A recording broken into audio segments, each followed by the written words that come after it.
within hours. It Okay. was ridiculous. Like I had to turn off.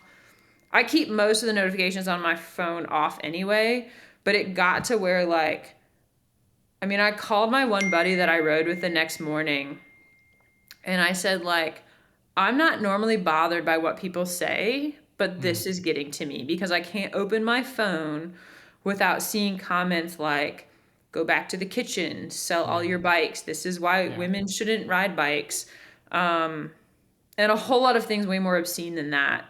Yep. Um, but that was like the general gist of it. Like, how dare you call yourself a pro elite athlete? Because that's what like it says on my Instagram profile. You know, Yep. there's a picture of Yep. me at World Championships as my profile picture at the time. Yep. And people were offended by the fact that I would say that I was a professional cyclist and be scared of a jump.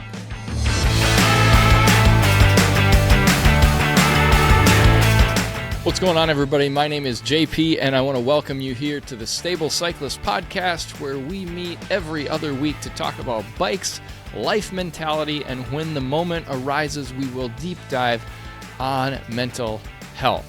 Stable Cyclist Podcast is brought to you this episode by Flow Formulas. If you have a big race coming up or you're just trying to train at an optimal level of nutrition, then Flow Formulas is for you, whether it's their endurance mix or chews or gels or their recovery mix. They've got all kinds of goodies. And if you want to take a little bit off of that top dollar price the next time you're checking out, you can use the code JohnPeter15 at checkout, and your dollar amount will drop a little bit. Also, I want to share with you that the newest partner with the Stable Cyclist and the Stable Cyclist Podcast and all the projects we're doing in the coming year is the Black Bibs and Starlight Apparel. Some of you may have seen on my social media a few weeks ago that I am now partners with them. When I was out in Roanoke, Virginia, where I met today's guest, I also met Stratton Delaney, the owner of the Black Bibs, and he really likes what we're doing here with the Stable Cyclist Podcast and the Maah Daah Hey film series, and he has jumped on board with the company to help us out. So Stratton, thank you so much for your support. All right, enough of all that. Let's get Abi Snyder in the studio.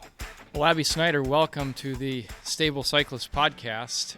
We have the most unique story of meeting of anyone that's on this show. And I'm going to be verbose and tell the whole thing, and I'm going to have you jump in when it's time. We met when I was in Roanoke for the premiere of Maah Daah Hey together, and Gordon Wadsworth and Nikki Barr and I went out on a mountain bike ride on Mill Mountain, and when we came back, we were hanging out at Cardinal Bicycle Shop, and I'm hearing this story in the background about some girl who got hit by a car and it seemed kind of serious, and the frame was broken. And as I was listening, I was like not directly part of this conversation. I'm just listening, and I'm like, oh, it sounds like that was a couple days ago.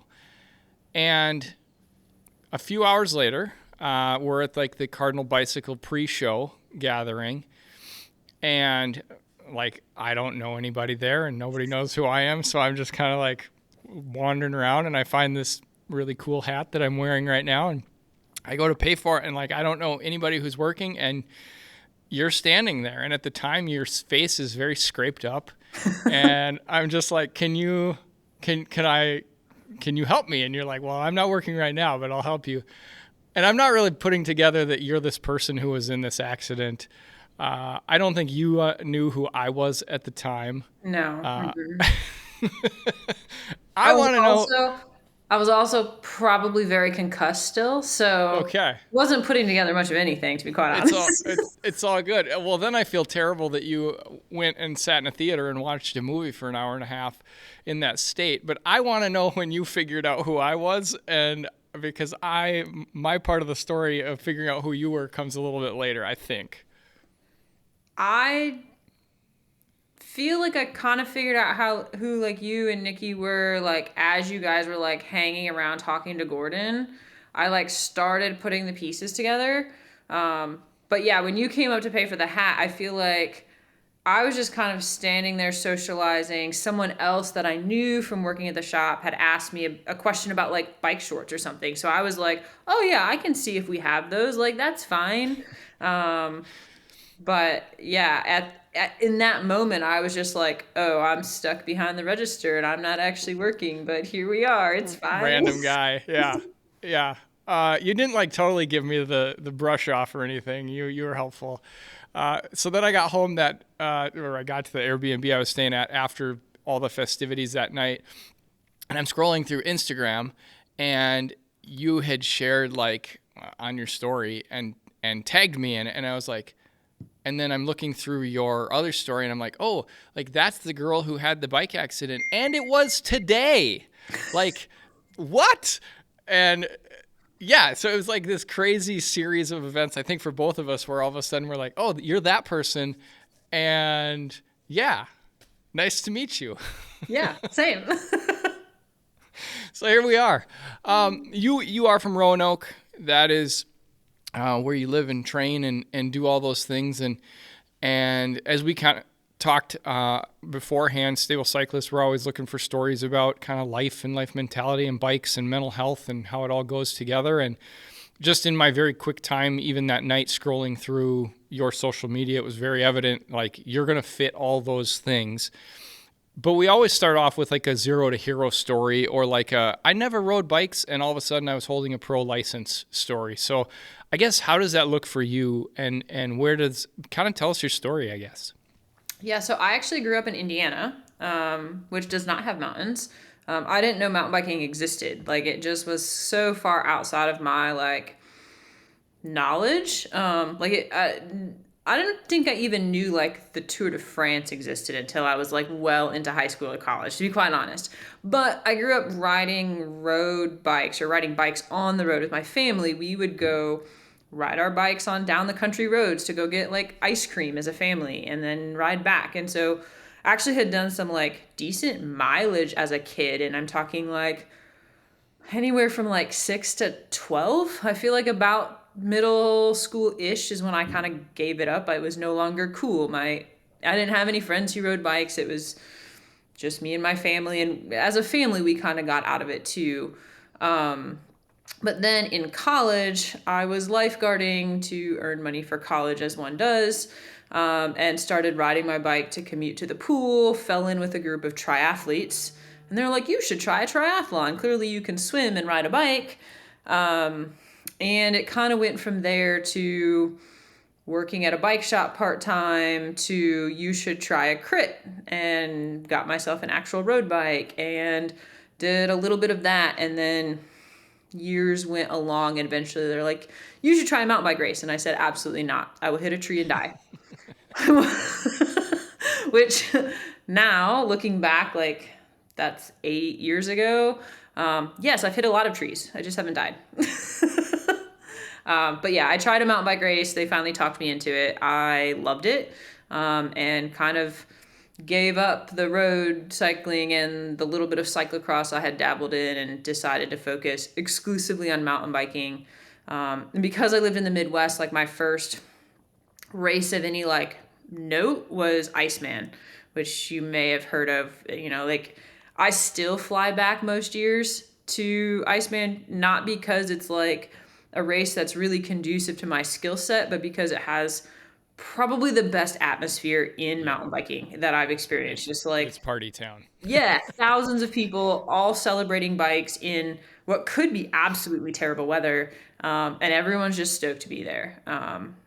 So yeah, did Iceman my first year mountain biking, and then it was kind of the next year where one of my mentors at the time was like, I think you should try and like actually train for this. You could be decent. And yeah, fell in love with the process and moved to Roanoke several years later because I wanted to live somewhere where I had access to terrain and more trails and all the things. So yeah. Cool. So I was going to say, what is your specialty? I know you do some enduro stuff. I also see some marathon stuff. There's a lot in the mountain bike world you can, fall into. What's kind of your main jam? What do you like doing? I mean, you kind of nailed it. The marathon and the enduro. Marathon was kind of where I focused first because when I was first getting into racing at like the pro elite level, I recognized pretty quickly that if I wanted to race cross country Olympic at that level, I would have to be able to spend a substantial amount of time in Europe. And at the time, that was not in the picture. But at the time, the Epic Ride series was still happening. And so there was a really good like marathon type series in the US. And so that was kind of the deciding point then where I said, yeah, like I can compete at this level, stay in the US for the most part, and really have some good competition if I go for the longer distance events. And so I kind of just like pivoted that way then. And that would have been like 2019. And kind of just stuck with it. Like found that I really kind of loved it. I loved going for big adventure rides in the woods, which obviously training for a marathon event is very conducive to that. You spend lots of hours riding your mountain bike. And then it wasn't until 2023, like the end of 2023, that I tried my first enduro race and realized that this is really just another variation of going for a big ride in the woods with your friends. Instead of being timed on the whole thing, you're just timed on the downhill segments, which is pretty fun. So last year I kind of jumped into that with both feet and tried to balance the two pretty equally through the schedule for the season. And yeah, that's kind of the plan going forward as well. Okay. Do you know, like at this point, do you consider yourself like a professional or like a semi-professional, or like if somebody were to ask you that question on the street, how would you describe yourself? I mean, I would probably say that I race at the elite level. I think mountain biking domestically is really interesting in that you can be a pro athlete or have your pro card and race the pro categories without being paid to race your bike. Yeah. I mean, there used to be that kind of like semi-pro category, and that's probably where I would more accurately fall, where it's like, yes, I'm racing at this level. Yes, I have some sponsorships, but it's still a lot of money out of my normal everyday job, kind of thing to be able to do this. But that being said, like I still have had like the opportunity to race my bike in some really cool places. I got to race the Marathon World Championships the last 2 years, as well as like the Pan Am Championships the last 2 seasons as well. So, Colombia, Brazil, Scotland, Snowshoe, West Virginia, like pretty cool opportunities. Yeah. What's that like when you get that USA jersey and you get to put that on and go to those cool places? Is there some like fear over like, oh my gosh, I'm at such a huge race? Or is it more like, I can't believe I'm in this opportunity right now? I think a little of both, especially the first time. Like the first time I got to, like the first time I got selected to do Pan Ams, which were in Colombia that year, I really had no idea what to expect. Like I didn't even think like I would get selected. I kind of just like threw my name in the hat and was like, we'll see what happens. And so when I got the selection email, like, and then flew down to Colombia, and it was just kind of like I have no idea. And it was very much a learning experience too. Like marathon racing in South America, from what I've experienced so far, is more like North America's version of gravel racing. So it's mostly gravel roads with some single track, which coming from like I like to race enduro and I really like to go downhill, maybe again is not like super conducive to my skill sets. But I've typically found that like I've done pretty well in those events, like better than I expected for sure. And then getting selected for world championships the first time, which were in Scotland, the trails there were just like mind-blowingly good. Like I want to go back and ride so badly. That was definitely like I can't believe I'm here type experience. Like this is so cool. And like it kind of was the culmination, like just how it fell is like I was very recently coming off an injury. I took a final for grad school, like sitting on my hotel room in Scotland, like on the hotel room floor. Like a lot of things, if you're like, you want the world championships to be like your ultimate performance, right? Like your best day. And there was really nothing that was coming together that was going to be my best day. but it was for me, like, especially that year, it was very much like, I'm here, I get to be here, I'm just going to do what I can with the cards that are in my hand right now. And it was still like an incredible experience. Yeah. So I want to talk about a couple like benchmark points in your career. I want to hear about like the first time you got on a plane to go to a race, and I want to hear about the first time you flew like to another country to go to a race. And maybe those are the same time, but I want to hear about, I think so many people, even that aren't pros, like travel for races, and there's a lot of fear there, and there's a lot of like angst about how do we work through this. And I kind of want to hear how you work through that to where now you probably do it not all the time, but you do it enough that it doesn't freak you out a whole bunch. Yeah. The first time I flew to a race, I was still living in Indiana. And I flew out to Arizona for the Whiskey 50. Which now I've done that race a couple of times. But I flew out there. It was my first 50-mile race. It was my first, outside of Iceman, it was my first time competing in like the pro field. So there were a lot of just like very new things to that experience for me. And I'd also never flown with a bike.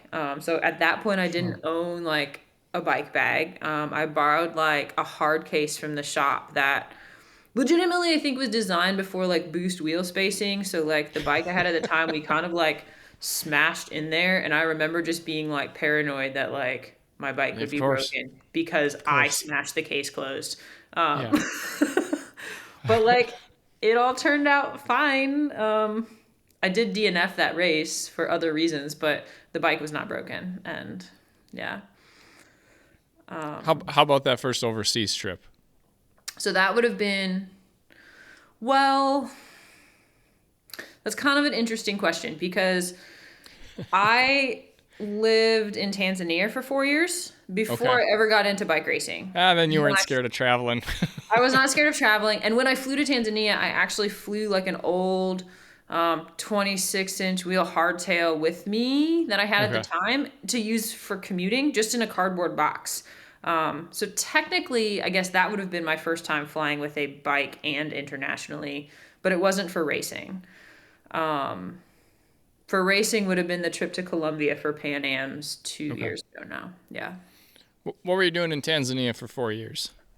I taught at an international school in Tanzania for 4 years. So went on a Right 1 year on. contract, decided I loved it, and stayed. Right on. Yeah. Did you go to school to be a teacher, or that you were just able to go do the international deal? That was my first career, yes. So I now work Okay. as a data scientist. I went back to school just a couple years ago. But yeah, I taught middle and high school English for about 10 years. Okay. Right on. Right on. So let's talk about you're obviously uh, this is how I'm always like I'm a white dude, right?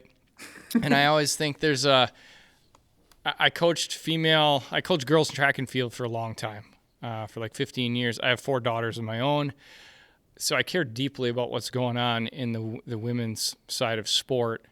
And there's two questions that always come up. You guys kind of get shafted a lot on the support side of things, just from my visuals, and also the ability to get people involved is a challenge. And I think you and I have even interacted about like the Maah Daah Hey, the race near and dear to my heart, hasn't had a female finisher in the past 2 years, and there's just all this prize money laying on the table in that case because we can't get people out there. And so I just want to speak to, and I know we're going to deep dive on some social media stuff, but I don't want to get to the sludge of that yet. But what has it been like trying to gather support so you can do this, and then we'll move on to like the participation thing. And I'm gonna stumble all over this, and like people forgive me, but like I don't know how to have this conversation. Yeah. I mean, I think acknowledging the conversation is maybe the first step. So thank Yeah. you for that. Um, but I think the question of support is an interesting one, in part because there's not a lot of transparency. So, yes, I have other friends, male and female, who race in a similar capacity to me or are at like similar races, similar categories, whatever. it's not always clear like what support they do or don't have, because as athletes we kind of put forth this like social media presence, which may make it look that we have more support than we do, or maybe that's just a perception that people have. So I'm going to preface it with that. Like, I don't necessarily know what the guys around me are making or not making off of cycling either. That being said, I feel like it's been hard to kind of break in. Like, I feel like in the bike world, like a lot of other places, like it's about who you know and it's about making those connections. And so 100%. that I think is a big challenge. And I don't think that that's necessarily limited by gender. I think that's probably for anyone just kind of breaking into the sport. I didn't start cycling as a middle school or high school or college student, so I didn't maybe have any of those connections or really have any of those connections at all. And I wasn't even racing that long before I got my pro license. So again, like trying to make those connections later as a 30 plus female who has some decent regional results, but let's be honest, I'm probably never going to win a national championship. Maybe an enduro, but nothing that involves climbing at this point in my career. Like, I'm not going to win a world championship. I might qualify to go, but like those are different levels. And so I really think it depends. Like, some sponsors are really looking for those athletes that are going to be the top of the podium consistently every time. That's never going to be me. Like, I'll show up every time, and I'll be gritty and get through it and hopefully have a decent result, but like I'm probably not going to win. And so I think for me, it's been about like finding those connections or making those connections and building those relationships in a way that like shows sponsors that there's value in beyond just like a podium, beyond just performance. And so like as a community builder or as an advocate for women cycling or girls in the sport or whatever it might be, just like being a good human as a representative of their brand kind of thing. So yeah, I do feel like it's been a little challenging, but I also like, because I've worked at a bike shop since 2013, like I also realize like the bike industry is not in a great place. Brands don't have extra cash laying around. Then that is what it is. Like, so I don't know. I don't know that I have a good answer, but that's been my experience, I guess. Yeah. So then that gets to my next question of participation, of involvement, and again, I don't ask you to be the expert, but I'm sure you have thoughts, because I have yet to talk to a female who doesn't have strong thoughts on why it's hard. It's hard for women to break into the sport or feel comfortable in the sport. And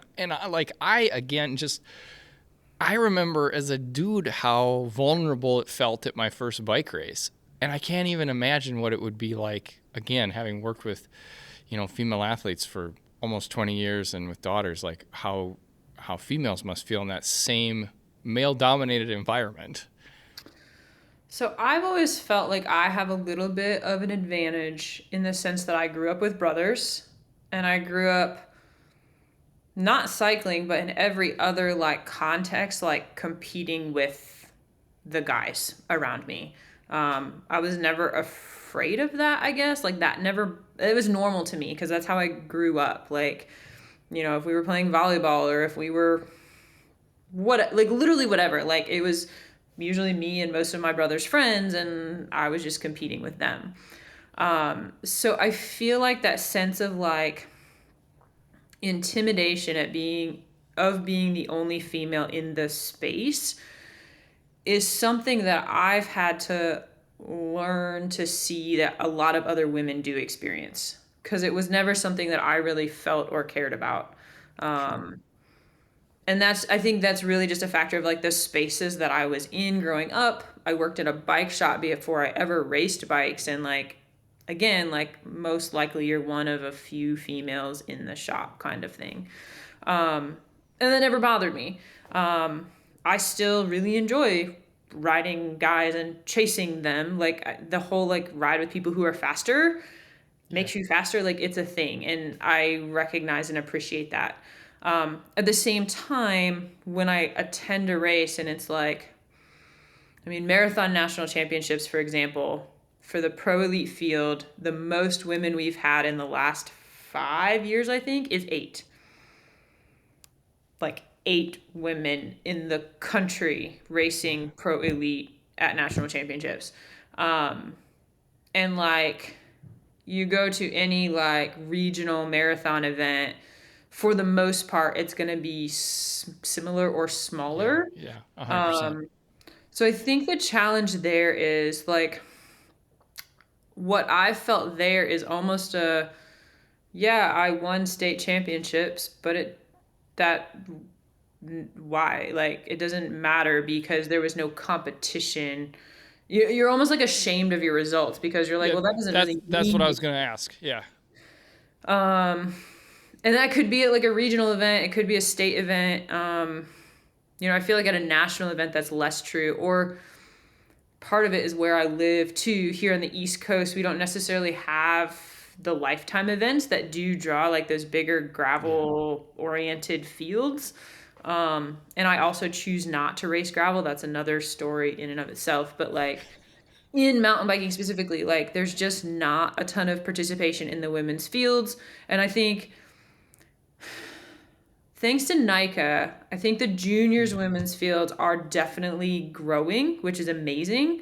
But like once you hit that like 18 and up, there's this big like there might be 1 or 2 women in like a sport women's category or something like that, which does make it hard because if you are a female who needs the validation of others around you, like you may not have that. You might be the only one. And then again, like, why am I racing if I'm just racing myself? That's no fun. Yeah. So one of the things, like, I don't know, this has been on my mind really the last year pretty heavily. And so like this fall, I was injured. So I had lots of time to think and not ride my bike. And so one of the things I came up with, I was like, well, what can I do? Like, I'm just a person, but what can I do to help change this, even on a small scale? And so one of the things that, like, I think I was really inspired by, or I thought that was really cool, was like what they did with the Breck Epic Women's Tour last year, in that they basically sponsored all of the pro women to come and like paid their register or like comped their registration fee. And as a result, they had 63 women on the starting line or something like that. And I unfortunately couldn't go from like a scheduling perspective, but like watching from the outside, I was like, that is so cool, that they had such a response for that. And so like that was kind of my inspiration. And so I started a women's scholarship for 4 like local regional races here, 2 marathon events and then 2 enduro events, and basically like asked women to apply who are interested in these races and said, I'm going to comp your registration fee. So 4 women, 1 per race. And then I'm also providing like coaching for them, and then contacted some of my sponsors and was like, hey, can we get them some kind of like swag or something? And so like Hand Up Gloves got on board and ESI Grips got on board, and like just being able to kind of hook them up a little bit, and then also provide like that coaching to help give them the confidence going into these events that like, I mean, it's a marathon race. It's not an easy event, or it's an enduro race. It's not an easy event. You're going to be out there for a long time on the bike, but hopefully with like the fitness coaching and then just like, yeah, I'm going to connect you with the other women that are there at that event. You know, the event itself, we're reducing that burden of entry, like the cost of entry. I don't know. So it's 4 women. It's nothing big, but it's like, those are 4 women who maybe otherwise would not have raced, you know? So 100%. And you're not the first female athlete I've talked to that is recognizing this is the most organic path forward, or at least like this is what I can do about it right now. And I think that, ultimately that's what is really cool, because you can only change what's right around you. You can't impact why the NICA numbers fall off from like 18 to 23 years old. Like you can't do a big big deal about that nationwide, but you can affect what's happening around you and your sphere of influence on social media, especially. So that is awesome. Speaking of social media, I think this probably your most viral post you've ever had. By far. By far. By far. That's okay. You know, it brought up some good conversation in the end. So tell us about this, because I won't do it justice if I try and explain what you originally posted, what happened, and kind of like I don't bring this up to make you uncomfortable. I bring it up because I think, again, a lot of men are just oblivious to the that you guys have to deal with as females, and especially online. So tell us the great tale. I was oblivious. Like, honestly, I didn't know. That's probably okay. Right. So a little over a year ago, I went to a local downhill park, Ride Rock Creek, down in North Carolina, one of Nico Mulali's parks, with the local junior development downhill team. And I went kind of as an adjacent coach, but I was as much like riding and training myself as I was like coaching. I was kind of just riding with the girls on the team. And I kind of went into the weekend. I had just dislocated my shoulder in a snowboarding accident. So I went into the weekend injured and a little insecure because of that. But we showed up and started working our way down the pro downhill track, kind of one feature at a time. And like, you know, like I was doing it, the girls were doing it. Some of us were walking it. Some of the other coaches were there on the ground, like giving guidance and coaching, whatever. Like we basically had the track to ourselves. And I had crashed on an earlier drop, like towards the top of the track, was fine, but it kind of shook me, got up, rode that section again, did a couple other features, and then came up to this really like not that special drop. It's like a 3 to 4 foot drop into a berm. Should not have been an issue, but something in my brain like clicked as I was riding up to it, and I legitimately had like a minor panic attack. Like I grabbed brakes, I stopped before the drop, and just like was hyperventilating. But because we'd been sessioning all day, I had a GoPro on, and so all of this was captured on GoPro. Including, like, had I chosen to share it, the fact that, like, I got back on my bike. I did not do that particular feature, but I made it the rest of the way down. You know, we kept sessioning stuff all the way down. And so, like, and kept riding the rest of the day. But as I was, like, I think that evening after I'd gotten home, you know, I'd had a number of conversations with the girls on the team as we'd been riding the shuttle up and down that day, just on, like, you know, we're riding with all of these guys, and the guys are hitting these features no problem. And I tend to have this expectation. I started racing Enduro in, the end of 2023. This was the very beginning of 2024. And in my head, I had this expectation that I should be able to ride at the level of the guys that I was riding with who'd been racing Enduro for years. And most of them had moto backgrounds. And, like, there's no like logical reason Those that guys are the worst. I'll just tell you that. Right. There was with no all that logical background. I hate them. but it was just like in my head, like that's the level I wanted to be performing at, even though I didn't have the skill background. I didn't have the experience. Like I shouldn't have been putting that pressure on myself, but I was. And I think that was, you know, partially contributing to kind of the anxiety in that moment too, because like I felt like I felt like I wasn't allowed to be scared. And I was legitimately scared. So I chose to take like, I think it was 11 seconds of that video. It was like literally just like coming up to the drop and then me stopping and like panicking for a minute. And I posted on Instagram with a caption that basically said like something along the lines of like, I'm not proud of this video, but I think it's important to share because like everyone gets scared. And that was kind of like the whole idea in my mind was just to like normalize the fear, but also normalize the process of like working through that. And I mean, I expected the same average like 15 people that I know are going to see this video and it's fine. And we're all going to continue on with our lives. You got it, Abby. I did not expect, I think at this point there's like 3 million views on it. Jeez. There were over 1,500 comments. And I would like to, this is probably an unfair judgment. How fast did this explode? Sorry to cut you Like off. But within hours. Okay. It was ridiculous. Like I had to turn off, I keep most of the notifications on my phone off anyway, but it got to where like, I called my one buddy that I rode with the next morning and I said like, I'm not normally bothered by what people say, but this is getting to me because I can't open my phone without seeing comments like, go back to the kitchen, sell all your bikes. This is why women shouldn't ride bikes. And a whole lot of things way more obscene than that. But that was like the general gist of it. Like, how dare you call yourself a pro elite athlete? Because that's what like it says on my Instagram profile. You know, there's a picture of me at World Championships as my profile picture at the time. Yeah.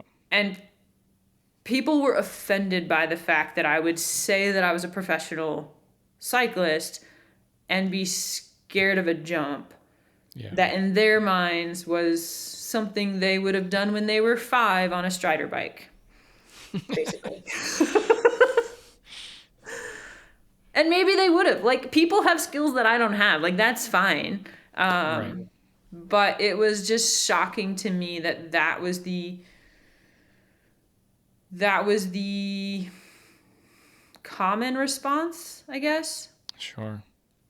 And there were exceptions to it. Like, riders that I know and ride with came to my defense. Sure. And were in turn attacked, which I felt terrible for. But like, you know, there were positive responses as well, mixed in with the overwhelming negative response. But yeah, it was very eye-opening for me. Like, I knew that the dark side of the internet existed. I'd never really seen it up close and personal like that. Yeah. So, man, there's a lot there. I think about like this show, right? Like, you're being vulnerable right now, and you knew coming on, JP's probably going to ask me some questions that'll like, you know, make me dig in. The past 4 guests I've had have been like, this is kind of like talking to a therapist in a really good way. And so like, you know what you're getting when you come on my show. But I think there is this fear with social media that we can't be authentically ourselves, which is hard because our sponsors expect us to be that. And in some cases, that might even be why you have the relationship with them. And not to mention just family and friends, like communicating, like it's okay to communicate that you had a struggle with this. And so, yeah, like how hard was that to work through? Did you have to have some help in working through that? Yes. So like I said, like what the video does not encompass was like a lot of the other things like coming to a head at that same point, as far as like I was already in kind of a mentally vulnerable state just because like a lot of things were going on. I was in my final semester of grad school. I was really pushing myself performance-wise, probably faster than was fair or harder than was fair. There was just a lot of things that kind of came together in that moment. And I think that moment was also the point that I realized like, okay, I'm in a pressure cooker and like, yes, I've got some like mental skills to deal with this, but I don't have enough. And so I reached out to a sports psychologist. I work with Erin Ayala at Scotty Sports Psychology, and she's phenomenal. And she's awesome. Yeah, I mean, we spent all last year working through all of that, like all of the pieces that kind of made that like anxiety on the bike a thing, because it wasn't just like, that was definitely the worst time, But like the most like, and maybe because it was the first time like I was totally taken off guard by it, but like that was not the only time that I like panicked on my bike, or I would Yeah. be like hyperventilating trying to ride a feature. Um, like pretty much all summer. Like, Sure. I mean, Enduro Nationals were back at Ride Rock Creek in August of last year, and that was my best enduro race mentally so far. But the day pre-riding was not. I was hyperventilating. I was crying. I was terrified. And I was using my support system around me, like other friends and riders and coaches. I said, hey, can you help me work through this section of trail because I'm legitimately terrified of it. And again, like the shoulder injury, that was also a constant through the season last year as well. So like I was dealing with that all at the same time. But like just having the support from Erin and the tools that she allowed me to put in my like mental toolkit to help deal with some of that, I mean, that has been enormous. Yeah. Okay, so I love like legit therapist deep dives here. When you talk about tools, you don't need to tell us like what you learned to do, but like how long did you have to work at those things before you started to really see like, oh, like this isn't bothering me anymore, or like I worked through this problem on my own now, instead of having, a jump like might always scare you, or like a huge scary rock garden might always scare you. That's okay, but like you have those tools to help you like approach it differently, or maybe it's something totally different. But how long did those skills take to build? I mean, I think it's still a process. Yeah. I definitely wouldn't say that even now I'm perfect at it. I think a lot of it is the preparation before I even get on the bike. One of the things that made a really big difference for me almost immediately, because all of this happened in January of last year. In March of last year, I like was breaking the idea of breaking down like, yes, I want to do this race run, which means I need to do all the features in this race run, and breaking that down into like, okay, what are the process goals that I can focus on rather than the Sure. whole big race run. And so like I would tape on the top tube of my bike like just a couple like 1 or 2 word like reminders. So like one of them was like strong position or palm pressure. But they were all things that I could like physically control that would help me to get through these features or this trail or whatever it was. But really, aside from that, nothing to do with the outcome. Like it was Right. literally something that would take my mind off of the big feature and onto like, oh, how do my hands feel in the bars right now? I can focus on that. And that alone was really like for on the bike, I think that probably made the biggest difference. I think off the bike, like I said, some of the preparation is really helpful in the sense of like just again kind of coming back and like what are my process goals for riding today or Yeah. for this race or whatever. But also realizing that some of those like doubting thoughts of like maybe I should sell my bikes and not race anymore. Maybe I Yeah. am really bad at this sport. Like those aren't necessarily true. Like those are just Sure. doubts. They're along for the ride is one of the things that like we like to say is like they're just here, they're along for the ride today, but they don't have to control the narrative.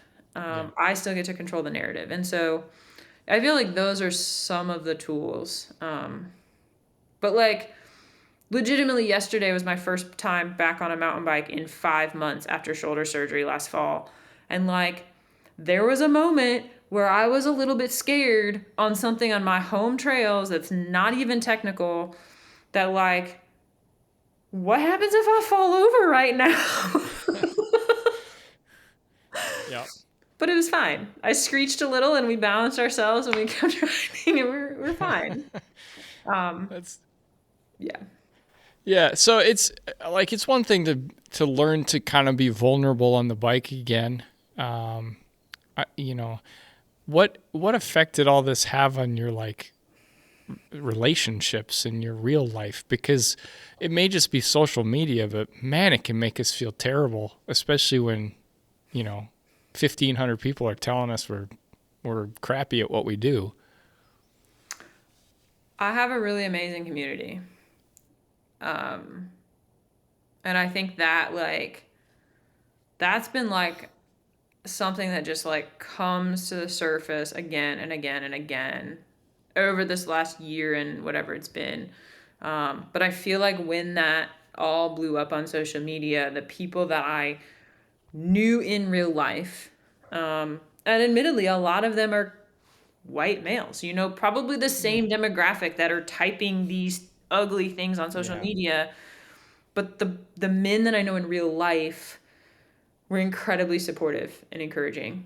Like people from, maybe other states or other areas, like texting me to like, hey, like just, I saw it. I'm sorry it's happening. Like, it's not true. The coaches of the local downhill team who saw me freaking out in real life. They were supportive in that moment, but also in the weeks and months afterwards. The guys that I rode with, like being super patient with me as I like freak out over features that should be fine, just because like I'm dealing with the anxiety of like, maybe I'm not good enough to do this. I feel like overwhelmingly the response of my community was encouraging and supportive, and with them there was no question of should I sell my bikes and quit racing. Yeah. Yeah. What are you excited for in the coming year? You did. We should say we talked about this before we hit record. So when you were in that accident, the day that we met, your bike got destroyed, and you just today, and today is February 26th, when we're recording. You just today got your new bike back finally.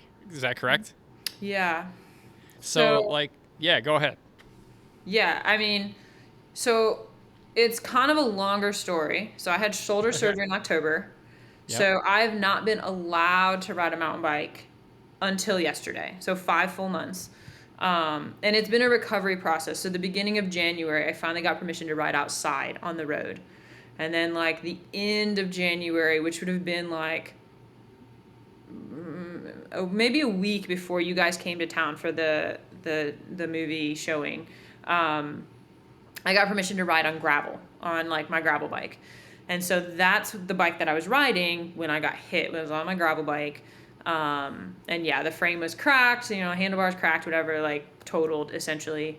And again, community was right there. Like the new bike got put on order right away. Parts got put on order right away. Like that was not the challenge.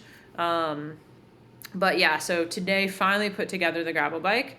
Yesterday was my first day being allowed to ride mountain bikes again. So I've not even ridden the new gravel bike because I'm so excited at getting to ride a mountain bike again on trail for the first time in 5 months. But yeah, getting hit was terrifying because I was like, I've just gone through like 4.5 months of recovery. 100%. And it was like, in seconds, it was all jeopardized. And I got really, really lucky. Like my knees are a little swollen, but my shoulder is fine, which is really a miracle. And yeah, I've been riding on the road in the interim, and that's fun and different and terrifying in a whole nother way. Yeah. I like the speed. It's fun to go fast. Yeah, 100%. 100%. So where'd you take that first mountain bike ride?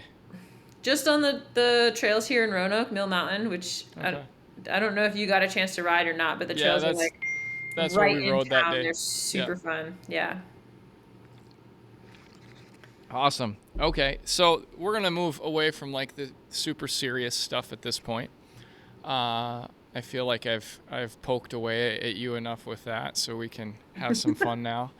And this has become kind of like I interviewed Carrie Warner last week, and so this has kind of become like a Roanoke advertisement. I love this. Yeah. But if we're going to go... Carrie is much cooler than I am, so I'm just going to put that out there. You both have amazing stories, I'll just say that. So if we're in Roanoke and we're going to go for a mountain bike ride, indeed we could go to Mill Mountain. We could also go to Carvin's Cove. I think there's some place out near Carvin's Cove called the Dragon Back or something like that. Yep. Mm-hmm. So where are you taking us on a mountain bike ride? If you're like advertising to the entire Stable Cyclist community, when they come to Roanoke, where should they mountain bike? I mean, it kind of depends on how big you want to go. My favorite place to ride in the area is a place called Arcadia. It's in Jefferson National Forest. It's probably about 45 minutes from Roanoke, so it's definitely like, for me, it's a place I go on the weekend. I don't normally ride there during the week. The week is for mostly Mill Mountain because I can ride there from my apartment. It's super convenient. Sometimes Carvin's Cove.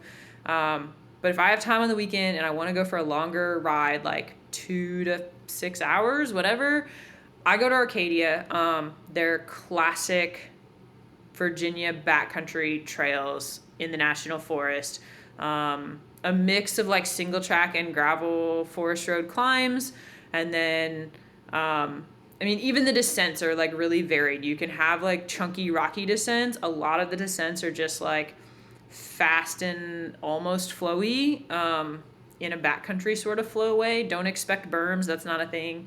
But I love riding out there. And I think part of it is because I can go out and ride. There's a nice like 20-mile loop that I like to do, but if I need a big day, I can also go do 60 or 70 miles out there if I want to. And I don't feel like it ever gets old.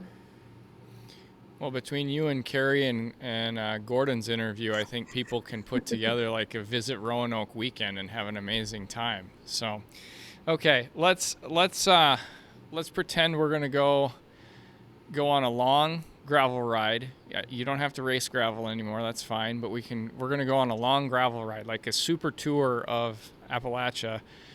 And at some point, we're gonna totally run out of supplies, and we have to stop at like a rural gas station. This is not a nice gas station where you can go in and buy like a fountain pop. This is like bare bones what they got. So what are you looking for when you go in there to resupply yourself for food and drink? Red Bull and a Snickers bar. Oh, so simple. Those answers came out of a holster. I love it. Dude, I lived on Red Bull and Snickers for way too many years in college. I don't eat them very often now, but I know that if I'm in a hole and I need fast carbs, Red Bull and a Snickers bar is going to do it. Fair enough. I love it. Some people hum and haw a lot about what they're going to do, but I appreciate the answer that knows exactly, because I'm the same way. So, okay. You're out training on your bike, and are you a music person when you're riding? Not traditionally, specifically on the mountain bike, because I like to hear my tires on the dirt. Yeah. That being said, very understandable. Because I've been riding so much road, I've gotten used to having headphones and therefore music. So I actually had music today when I rode on my mountain bike, and it wasn't too bad. So that might be changing. I don't know. We'll see. All right. New year, new me, maybe? Do you have like a playlist you fire up in these circumstances, or even in your like everyday data analysis life? Are you firing music up in the background? I listen to a lot of music, definitely in the gym when I'm working out. I listen to music, but pretty eclectic taste, not necessarily the same thing every day. Like, I mean, one day might be like a metal playlist. Sure. The next day might be Disney musicals. And then we might get into some like good, like, I don't know what you'd call it, like gothic, southern rock kind of situation. And everything in between, really. Sure. But yeah. That's honestly, that is becoming kind of like the staple answer from everyone, other than the Disney musical piece. But like most people are like, I listen to everything, and then the first thing they name off is like death metal in the gym or like on the hard interval days. So it doesn't have to be Disney musicals either. I mean, you can get a pretty good workout in to Wicked soundtrack. Just throwing that out there. All right. Yeah, that's fair. That's fair. Harry Potter or Lord of the Rings?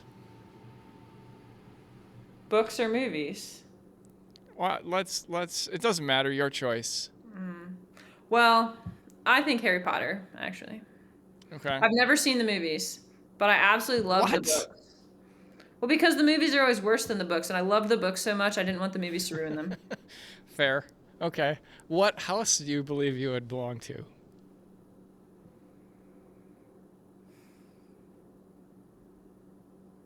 I don't know. I don't have a good answer for that one. Oh, that's really interesting. Okay. That's all right.